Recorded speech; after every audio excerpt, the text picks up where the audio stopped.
రెగ్ news చూస్తున్నాం. హైదరాబాద్ లో భారీ చిట్ ఫండ్ మోసం వెలుగులోకి వచ్చింది. మీర్పేట్ పిఎస్ పరిధిలోని శివనారాయణపురం వైష్ణవి కాలనీకి చెందిన సురేష్, అతని భార్య ఏకంగా 2 కోట్లు స్కామ్ చేశారు. మొత్తం 25 మంది నుంచి 2 కోట్ల రూపాయలు వసూలు చేశారు. ఒక్కొక్కరు 2.5 లక్షల నుంచి 10 లక్షల రూపాయల వరకు చెల్లించారు.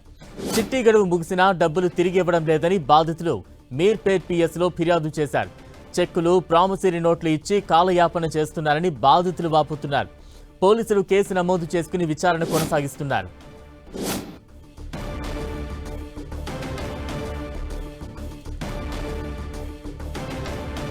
హైదరాబాద్ లో భారీ చిట్ ఫండ్ మోసం ఒకటి వెలుగులోకి వచ్చింది. మీర్పేట్ పిఎస్ పరిధిలోని శివనారాయణపురం వైష్ణవి కాలనీకి చెందిన నరేష్, అతని భార్య 2 కోట్లు స్కామ్ చేశారంటూ కూడా ఆరోపణలు వినిపిస్తున్నాయి. మొత్తం 25 మంది నుంచి 2 కోట్ల రూపాయలు వసూళ్లకు పాల్పడ్డారు.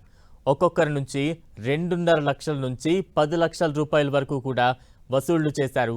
చిట్టి గడువు ముగిసినా డబ్బులు తిరిగి ఇవ్వడం లేదంటూ బాధితులు మీర్పేట్ పోలీస్ స్టేషన్లో ఫిర్యాదులు చేశారు. చెక్కులు, ప్రామిసరీ నోట్లు ఇచ్చి కాలయాపన చేస్తున్నారంటూ బాధితులు వాపోతున్నారు. పోలీసులు అయితే కేసు నమోదు చేసుకుని విచారణ కొనసాగిస్తున్నారు.